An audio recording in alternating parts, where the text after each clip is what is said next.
au quotidien, c'est sur Taïwan.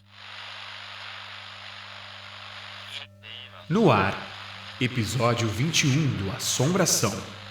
Meu nome é Levi Palomo e neste episódio você irá descobrir toda a verdade sobre tabuleiros Ouija, com alguns casos que ocorreram pelo mundo e um forte depoimento de uma de nossas ouvintes que já fez vários desses joguinhos paranormais com seus amigos na época da escola e nunca aconteceu nada.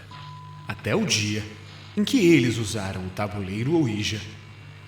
E as consequências foram horríveis. E no Assombração Notícias, professora usa tabuleiro Ouija com alunos de jardim de infância e deixa a mãe indignada. E o mistério de um crime do Castelinho da Rua Apa, em São Paulo. É daqui a pouco. Nossas redes sociais e e-mail estão abertos para o seu relato paranormal a qualquer momento. Seja muito bem-vinda ou bem-vindo à sintonia do Assombração.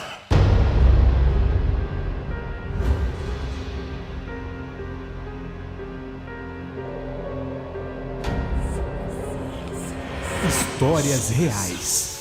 Relatos. Casos famosos. Mistérios. Espíritos. Fantasmas. Demônios.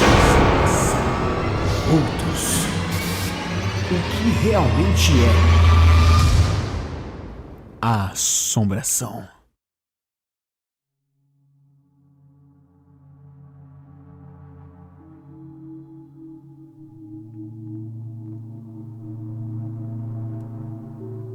Para quem não conhece ou não sabe ao certo como é o tabuleiro Ouija, ele é uma placa de madeira com alfabeto e números gravados de 0 a 9.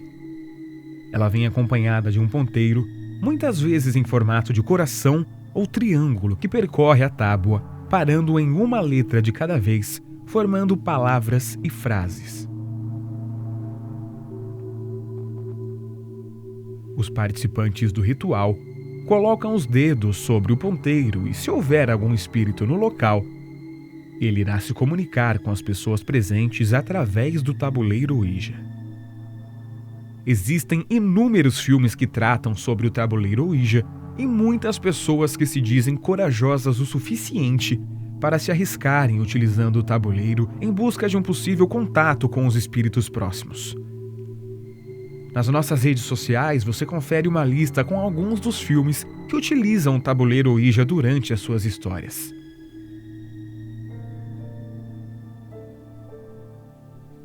Pessoas que se submetem ao ritual, muitas delas não concluem de forma correta e acabam passando por consequências agravantes, como o caso de uma garota de 18 anos do sudoeste mexicano que utilizou o tabuleiro e acabou possuída. Ela foi levada às pressas para o hospital ao apresentar um comportamento totalmente fora da normalidade depois de brincar com o tabuleiro Ouija. Alexandra estava brincando com a tábua junto com seus 2 irmãos, quando um espírito teria aparecido e possuído o corpo da garota. Um vídeo postado originalmente em 2014 no Facebook e que já está disponível nas nossas redes sociais mostra o momento exato em que Alexandra está na ambulância fora de si, emitindo sons estranhos e risadas. O comportamento clássico de uma pessoa satanicamente possuída.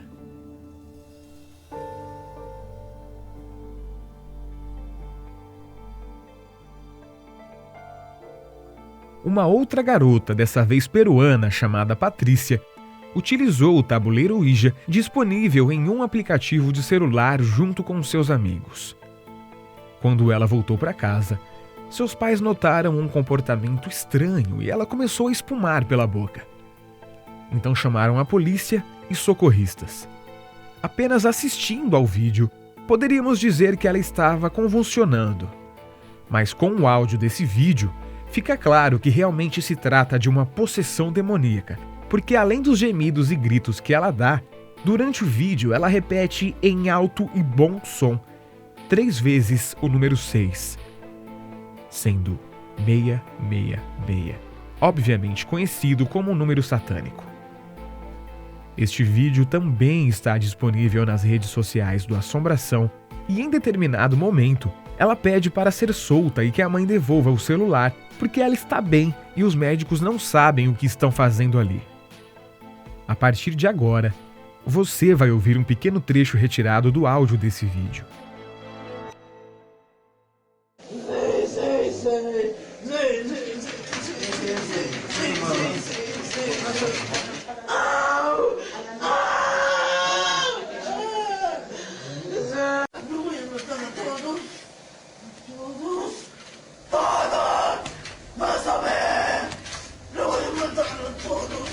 E para você conferir este vídeo na íntegra, é só entrar agora nas redes sociais do Assombração.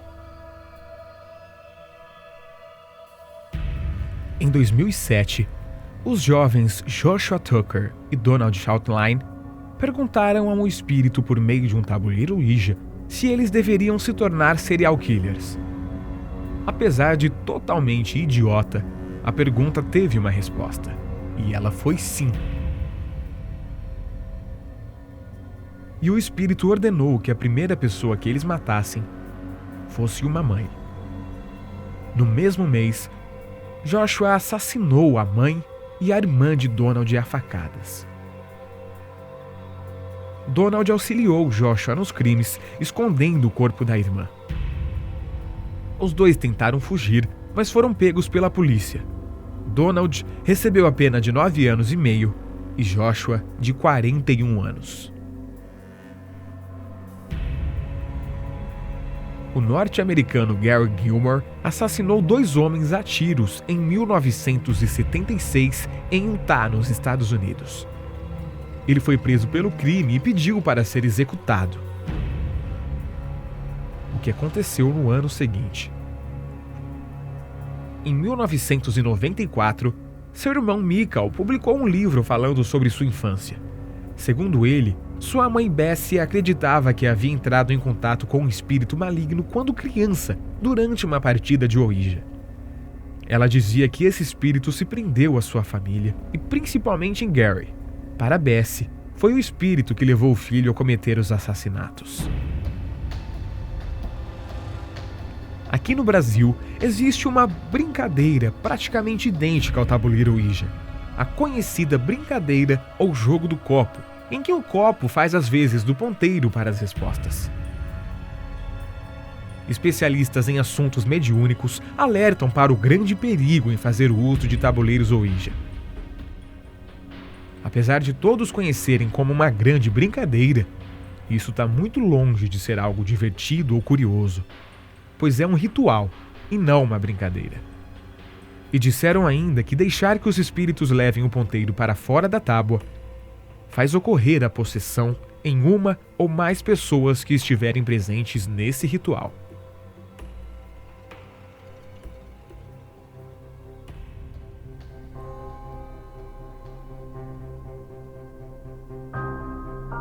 Mas o tabuleiro Ouija nem sempre teve essa reputação ruim ou oculta. Na verdade, ele foi criado pelo espiritualismo, um movimento do século XIX conhecido pela visão otimista sobre o futuro e a vida após a morte. Quando a popularidade desse movimento diminuiu, ainda demoraram algumas décadas até que o Ouija finalmente ficasse conhecido como um jogo demoníaco. O movimento do espiritualismo, muitos acreditam que surgiu em Nova York, nos Estados Unidos, em 1848, quando 2 irmãs, Kate e Maggie Fox, disseram ter ouvido uma série de batidas em casa. Ninguém conseguia entender as origens dos barulhos, que também se manifestavam em outras casas visitadas pelas irmãs. As batidas foram logo atribuídas a espíritos, que pareciam responder às perguntas feitas pelas irmãs. As 2 ficaram famosas da noite para o dia, e o movimento religioso baseado na comunicação com os mortos nasceu logo em seguida. O espiritualismo se espalhou pelo Atlântico e na América do Sul, mas a sua popularidade aumentou especialmente durante a Guerra Civil Americana. A guerra mais sangrenta da história dos Estados Unidos havia deixado muitas famílias de luto e interessadas em falar com seus entes queridos. Os médiuns espíritas, como as irmãs Fox, ofereciam esse conforto. Em 1993, o movimento foi considerado uma religião oficial. Em 1897, o jornal The New York Times divulgou que existiam 8 milhões de seguidores do espiritualismo ao redor do planeta.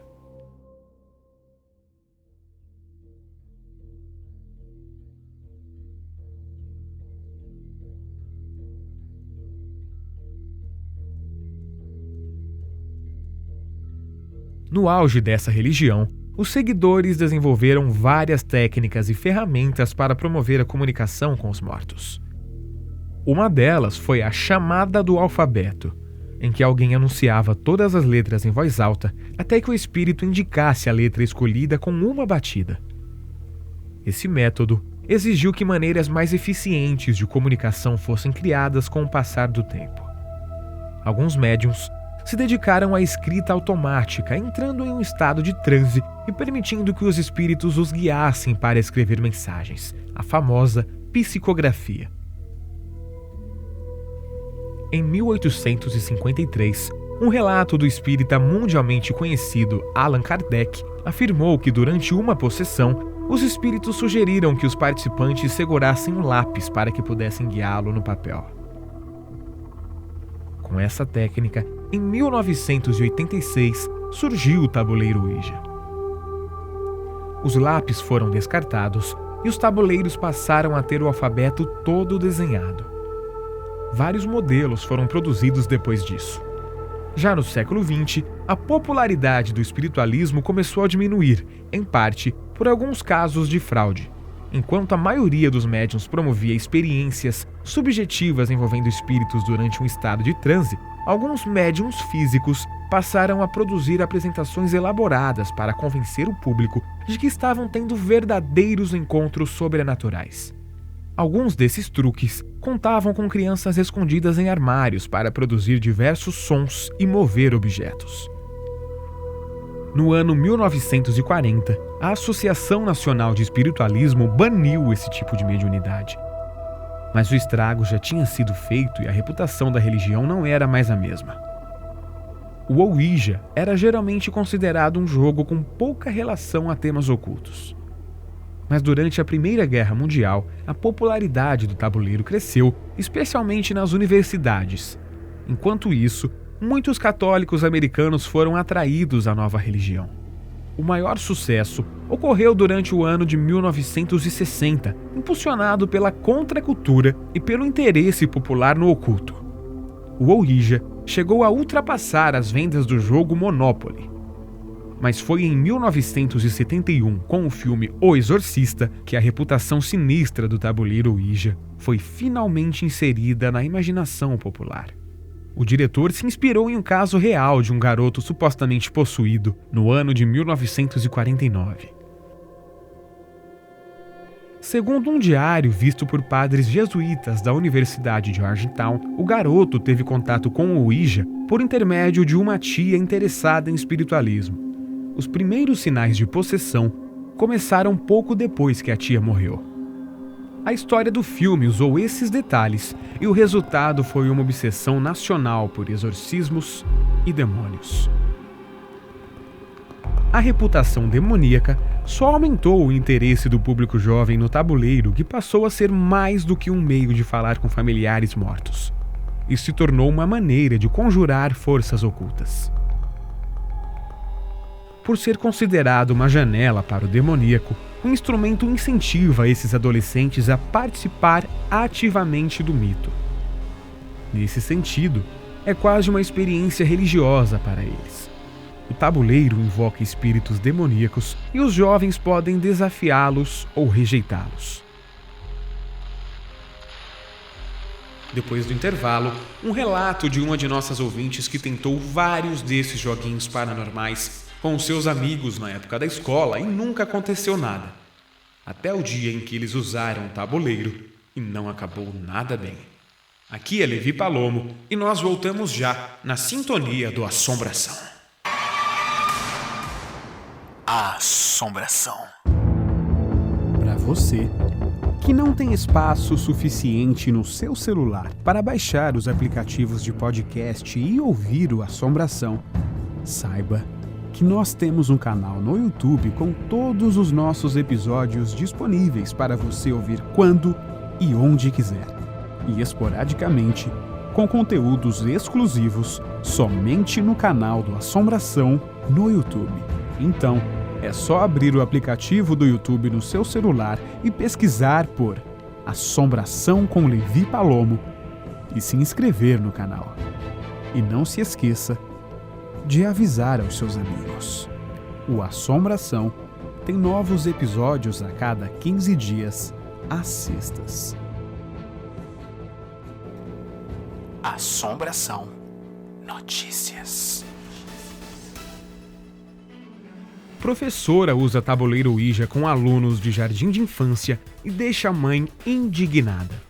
Uma mãe americana pediu à administração escolar que uma professora do jardim de infância fosse demitida porque brincou com o tabuleiro Ouija com seus alunos de 5 anos de idade. Segundo ela, eles apagaram as luzes e conversaram com os espíritos. Isso não é algo que deveria ser feito na escola, disse a mãe sobre o jogo. Em um e-mail para a mãe, a professora disse que a placa Ouija estava na sala de aula desde o Halloween. As crianças pediram uma história assustadora e eu peguei o tabuleiro e movi um clipe de papel para responder a algumas das suas perguntas. Eles perguntaram sobre personagens assustadores dos filmes. Não disse que havia espíritos. Foi tudo feito só por diversão. Entendo sua preocupação. Foi algo bobo e peço desculpas.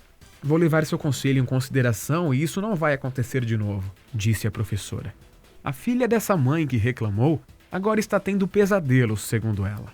Ela tem medo de ir para a cama à noite, ficar no escuro ou fazer qualquer coisa sozinha, relatou. Sabia que dá para você ajudar o Assombração a crescer ainda mais? Além de compartilhar os nossos episódios com os seus amigos usando a hashtag Assombração e marcando o nosso perfil, você pode ajudar com os custos de produção do nosso podcast com um valor mínimo que você possa contribuir. E para ajudar, você pode usar 2 plataformas diferentes, Vaquinha ou Catarse. Contribuindo com R$10 ou mais, você concorre a sorteios de livros e prêmios exclusivos no nosso Instagram. Os links estão na descrição deste episódio para você escolher sua plataforma preferida e contribuir com o nosso podcast. O Assombração está disponível em mais de 30 aplicativos de podcast. Para acessar a lista completa, é só entrar no nosso site, que está aqui na descrição deste episódio.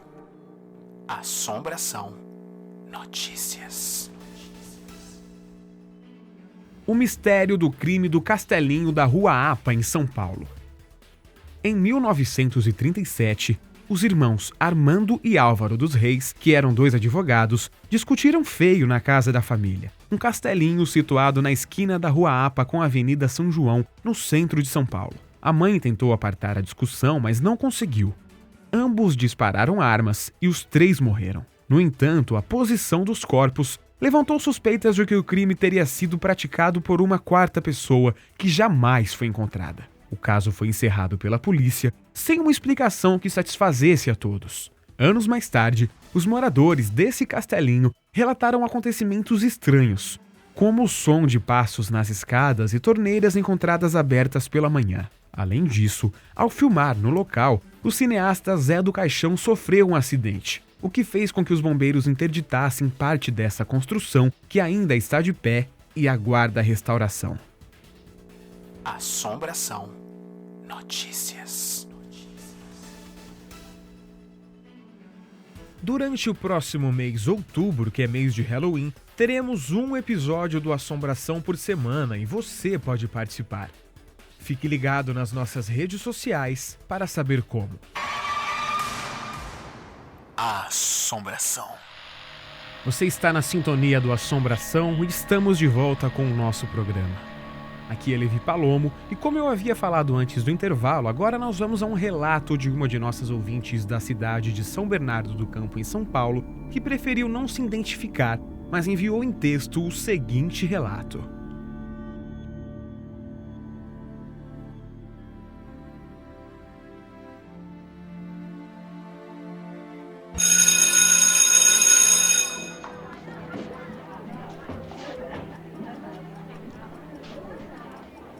Oi, Levi. Eu tinha acabado de entrar na quinta série e na época tava na moda esses jogos de invocar alguma coisa. Jogo do copo, jogo da caneta, do compasso. Aí eu e meus amigos decidimos jogar o jogo da caneta no depósito da escola.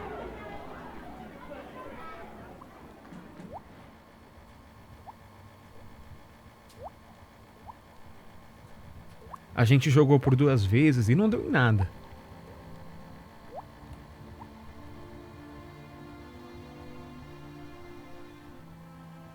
Depois de uns dias, um dos meus amigos teve a ideia da gente jogar o jogo do tabuleiro Ouija, já que os outros jogos não haviam dado em nada. Todos do grupo toparam e fomos mais uma vez até o depósito da escola para tentar.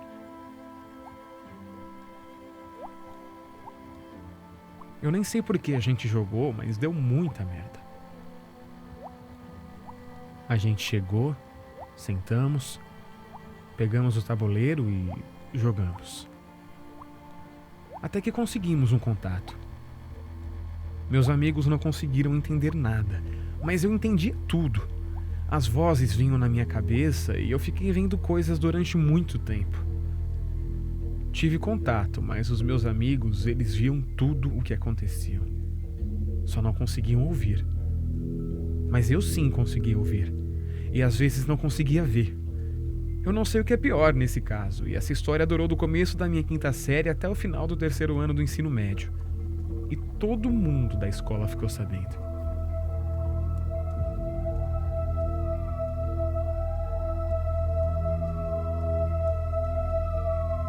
E desse contato que a gente conseguiu, eram 3 crianças e um palhaço. Eu e meus amigos tínhamos contato com eles o tempo todo, tanto na escola quanto fora dela. Alguns dos meus amigos até pediram transferência da escola porque já não aguentavam mais isso.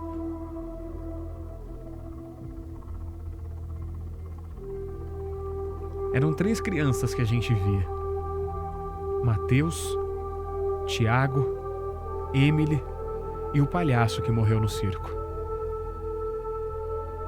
Eu não sei a ligação dessas crianças com o palhaço, mas antes de construírem a escola tinha um circo lá, e esse circo pegou fogo. Foi tudo destruído.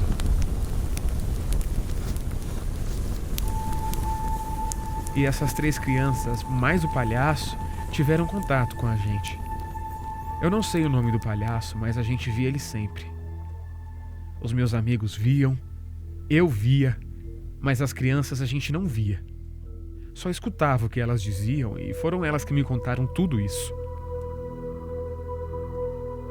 Muitas coisas aconteciam na escola e era surreal. Muitos objetos mudavam de lugar, as músicas mudavam e pausavam sozinhas. Um dia a cadeira caiu. E caiu do nada no meio da sala e todo mundo viu isso. Eu fiquei assustado e eu fui sair da sala, mas aí quando eu fui chegando perto da porta, ela abriu sozinha e quando eu passei, ela bateu muito forte.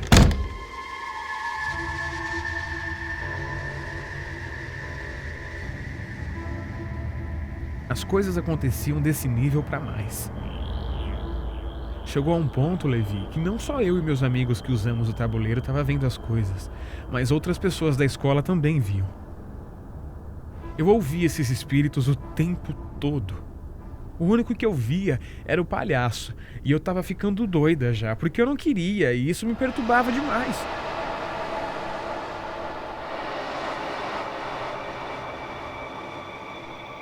Todo mundo sentia que tinha alguma coisa de errado. Até uma professora falou para eu ir no centro espírita porque eu era médium e isso foi se estendendo. Foi piorando e piorando.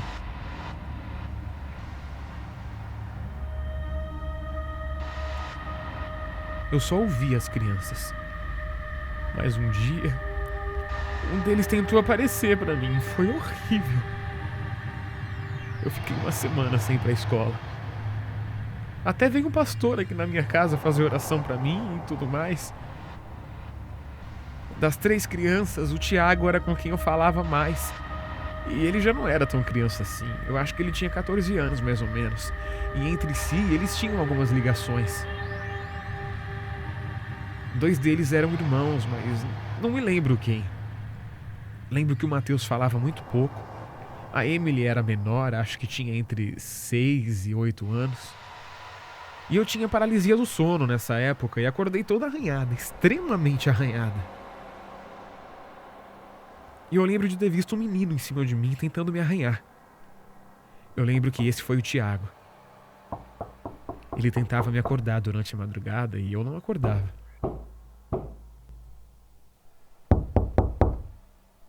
Então ele ficava batendo na janela e todo mundo na minha casa escutava.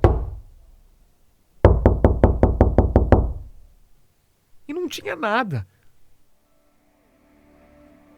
Eu nunca soube de fato se esse circo e esse incêndio realmente existiu. Mas no segundo ano do ensino médio, todo mundo sabia de tudo e a inspetora veio falar comigo. E me perguntou se eu ainda via e sentia aquelas coisas. E eu disse que às vezes sim. Então ela me contou que antes de a escola existir, realmente tinha um circo no mesmo terreno da escola e me mostrou até um jornal velho que falava sobre esse circo que era ali, no mesmo local da escola. Foi aí que eu finalmente me dei conta de que não era coisa da minha cabeça. Eu sou muito cética e, embora tudo isso já tivesse acontecido, eu sempre tentava disfarçar e dizer pra mim mesma que aquilo não era real, pra eu não ter tanto medo, né? Mas quando eu soube disso, meu mundo desabou. Eu fui contar isso pros meus amigos, mas alguns deles já tinham até se mudado de casa por causa dos acontecidos, né? E outros ainda até que moravam por perto. O menino que deu a ideia da gente usar o tabuleiro, esse nunca mais eu vi.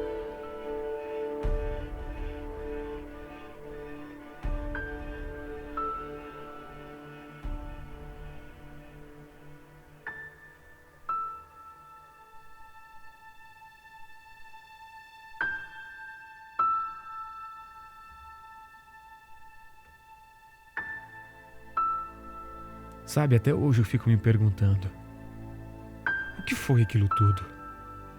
Foram muitos anos vendo, lidando com esse tipo de coisa, e eu só não queria que tudo aquilo acontecesse.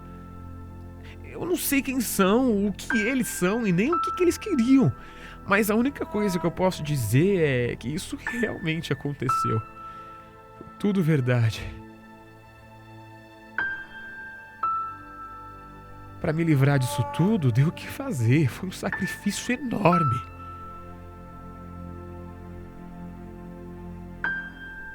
Veio muitos pastores na minha casa, benzedeiras, mãe de santo, pessoas da Umbanda, tudo isso para tentar me ajudar, para tentar fazer eu me afastar dessas coisas.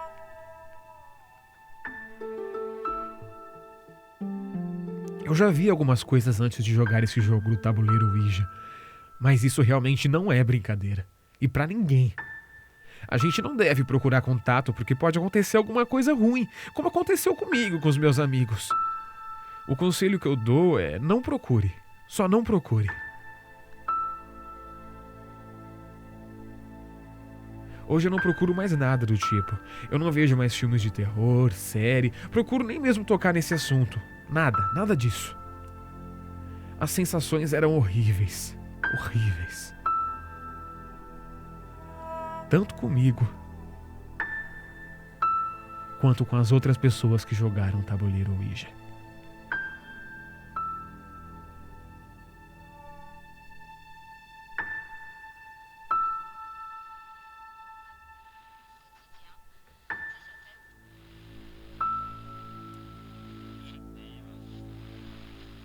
E no próximo episódio do Assombração, o homem que não tem os olhos abertos para o misterioso passará a vida inteira sem ver nada. Eu vou encerrando o episódio 21 do Assombração te fazendo uma pergunta. Você por acaso conhece a música mais misteriosa da internet? É uma canção de 3 minutos aparentemente gravada de um programa de uma estação de rádio alemã nos anos 80. E esse é um caso mais complicado que um mistério policial. Há 12 anos atrás, essa música apareceu na internet sem informação nenhuma sobre quem escreveu ou gravou. Depois disso, vários internautas tentaram investigar e passaram horas na tentativa de descobrir o nome da música e da banda, mas ninguém sabe nada sobre isso. quem escreveu, quem cantou, até mesmo quando essa canção foi lançada. Tudo sobre essa música é misterioso, desde a criação até a sua letra, que também é difícil de decifrar. Além disso, o fato de uma pesquisa sobre os seus detalhes estar correndo há mais de uma década na internet realmente torna esse fato único. O caso ficou famoso e ganhou notoriedade quando uma pessoa que se identificou como Darius S. entrou em contato com a revista Rolling Stone.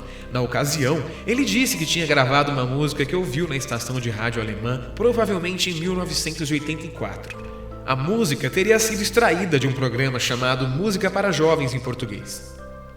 Darius S., que é o nome fictício do cara que não quis se identificar, também chegou a dizer que a música foi gravada em uma fita denominada Cassete 4, que também contava com canções de bandas como The Cure, que foram lançadas em 1984. De fato, uma outra evidência de que a música mais misteriosa da internet data de 1984 está ligada ao fato de que o toca-fitas que Darius S. usou para gravar a música também foi fabricado neste ano. Só que antes de entrar em contato com a revista Rolling Stone, Darius S. deixou a fita guardada sem grandes preocupações. Foi só em 2007 que a sua irmã, identificada como Lídia H., que também pediu anonimato e usou esse nome fictício, resolveu escutar a fita e percebeu que não fazia ideia do nome da música e nem da banda que tocava. Depois de anos de pesquisa sem quaisquer descobertas, ela decidiu publicar a música em fóruns na internet na tentativa de identificar o artista e o nome dessa canção. Inicialmente, Lídia postou um trecho digitalizado da música de 1 minuto e 14 segundos, pensando que isso ajudaria a evitar problemas de direitos autorais. Um membro de uma gravadora de música independente estava entre os que ouviram a música e ficaram encantados com ela, mas ninguém apareceu para reivindicar direitos ou fornecer informações úteis sobre suas origens ou seus criadores. De fato, a falta de reivindicações por direitos autorais tornou o mistério ainda mais intrigante. Portanto, agora você ouve a música mais misteriosa do mundo. Esse foi o episódio 21. Meu nome é Levi Palomo e eu te espero no próximo episódio do Assombração.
There's no place,